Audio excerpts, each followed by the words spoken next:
지금 이 순간이 제일 위험합니다. 한국에서 바이낸스가 곧 막히는 흐름이 잡혔고 문 닫히는 날은 예고장 없이 옵니다. 접속이 흔들리는 순간부터 출금 버튼이 공포가 되니 자산은 지금 빠르게 다른 곳으로 옮겨두셔야 합니다.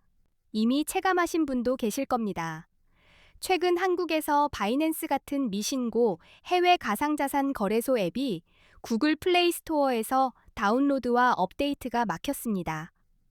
단순 오류가 아니라 금융당국 압박으로 접속 제한까지 같이 진행되는 분위기입니다. 그래서 바이낸스 이용자분들은 결단이 필요합니다. 바이낸스 안에 있는 자산을 신속히 다른 거래소로 옮기는 쪽이 안전합니다.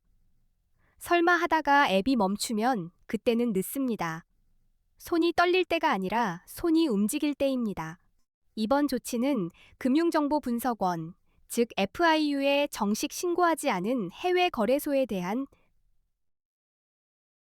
기존 이용자분들은 우회 접속을 쓰거나 아예 자산을 옮기는 방식으로 대응해야 하고 신규 이용자분들은 설치 자체가 어려운 상황입니다. 원인을 딱 잘라 말씀드리면 첫째는 FIU 미신고입니다. 바이낸스는 국내 금융당국 FIU의 가상자산 사업자, 바스프 사업자로 신고하지 않은 상태로 해석됩니다. 이 한 줄이 오늘의 폭풍을 만들었습니다. 둘째는 구글 정책입니다. 구글이 한국 금융당국 요청에 따라 미신고 해외 거래소 앱을 플레이 스토어에서 퇴출시키는 방향으로 결정한 것으로 알려졌습니다. 그래서 다운로드가 끊기고 업데이트가 막히는 겁니다. 여기에 세금 이슈도 얹혀 있습니다. 국내 거래소 쪽은 앞으로 세금을 부과하는 흐름이 잡혀 있는데 해외 거래소는 세금 부과가 상대적으로 어렵습니다. 그러니 금융당국이 더 강하게 조치에 나선 것으로 보입니다.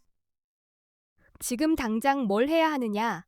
핵심은 자산을 밖으로입니다. 이미 설치된 앱은 당분간 돌아갈 수 있습니다. 하지만 업데이트가 막힌 순간부터 시한폭탄이 됩니다. 다음 단계가 접속 차단일 수 있으니 미리 움직이셔야 합니다.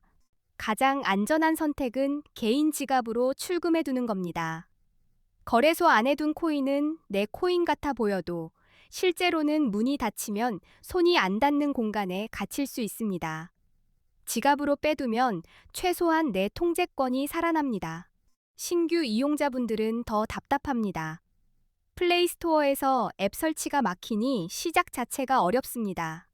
게다가 웹사이트 접속도 제한될 수 있다는 관측이 있어 나중에 가입해서 하면 돼지가 통하지 않는 판이 됐습니다. 우회 접속 이야기도 많이 나옵니다. VPN 같은 방법으로 돌아가는 길이 있을 수는 있습니다.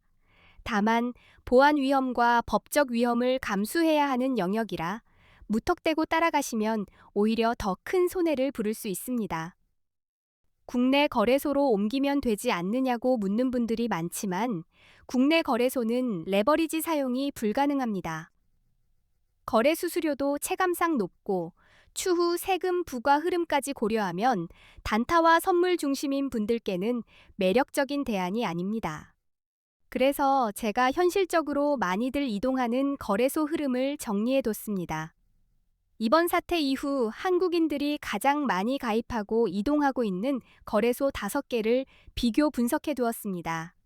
시간 아끼시라고 장단점 중심으로 묶었습니다.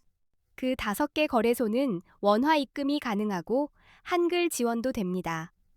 수수료가 비교적 저렴한 곳들로 추려놨고 가입 시 $100를 지급하는 이벤트를 진행하는 곳도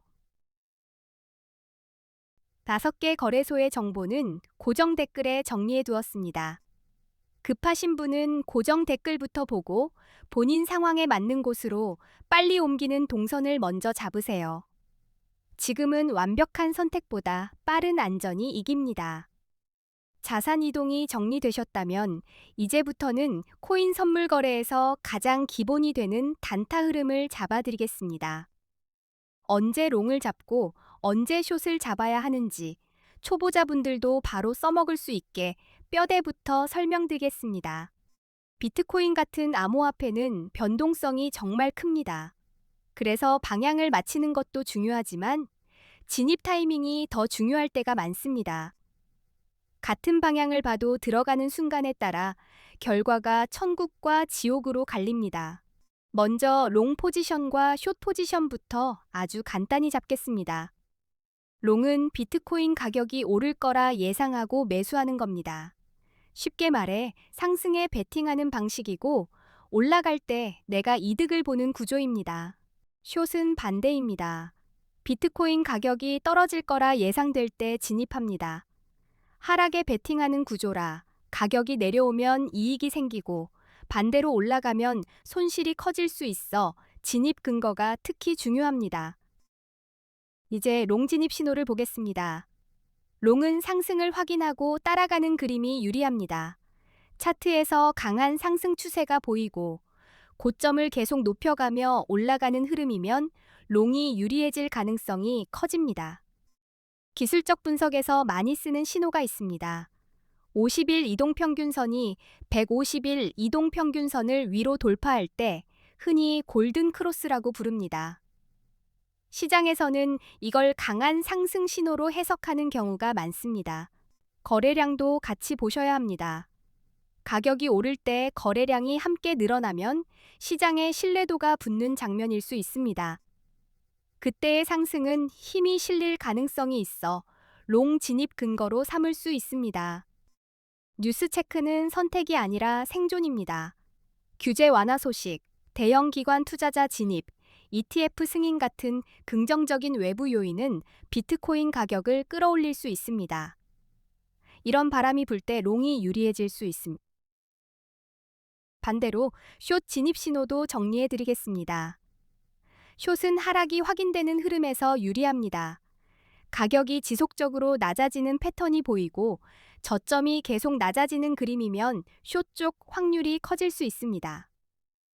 이동평균선 신호로는 데드크로스가 있습니다. 50일 이동평균선이 150일 이동평균선 아래로 내려갈 때 흔히 데드크로스라고 부르고 하락 신호로 해석할 수 있습니다. 분위기가 꺾이는 장면일 수 있습니다. 거래량이 줄어드는 모습도 경고등이 됩니다. 특히 가격이 오르는데 거래량이 감소하면 상승세가 약해지고 있다는 신호일 수 있습니다. 힘없는 상승 뒤에는 급한 하락이 나올 때가 있어 숏 근거가 될 수 있습니다. 부정적인 뉴스는 하락의 연료가 되기도 합니다. 규제 강화, 해킹 사고, 주요 국가들의 암호화폐 규제 정책 강화 같은 소식은 시장 심리를 얼어붙게 만들 수 있습니다. 이런 구간에선 숏이 유리해질 수 있습니다. 여기서부터는 보조지표 활용입니다. 비트코인 시장에서는 기술적 분석이 정말 중요합니다. 대표적으로 RSI, MACD, 볼린저 밴드 같은 지표를 많이 씁니다. 초보자도 익히면 시야가 달라집니다. RSI는 과매수와 과매도 상태를 판단하는 데 도움이 됩니다. RSI가 70 이상이면 과매수로 해석되어 숏을 고려할 수 있고 30 이하이면 과매도로 해석되어 롱이 유리할 수 있습니다. MACD나 볼린저 밴드는 시장의 변동성과 트렌드를 더 또렷하게 보여줄 때가 있습니다.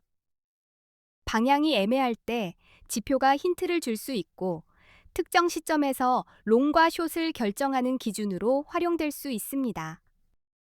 정리하면 이렇습니다. 롱은 상승 추세와 긍정 신호를 확인하고 들어가야 하고 숏은 하락 추세와 부정 신호를 근거로 잡아야 합니다.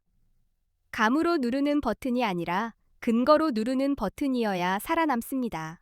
그리고 다시 현실로 돌아오겠습니다. 지금 한국에서 바이낸스 차단 흐름이 진행되는 상황에서 거래 기법보다 더 먼저 챙겨야 할 건 자산 안전입니다. 옮길 수 있을 때 옮겨두셔야 그 다음이 있습니다. 고정 댓글에는 이번 사태 대응에 필요한 정보와 함께 정말 유용한 꿀팁도 정리해 두었습니다. 급하게 옮기실 분, 거래소 비교가 필요한 분, 이동 동선이 필요한 분은 고정 댓글부터 확인하시면 이 영상 내용이 코인 단타 흐름을 잡는 데 도움이 되셨다면 앞으로도 비슷한 방식으로 더 실전적인 내용들을 계속 올리겠습니다.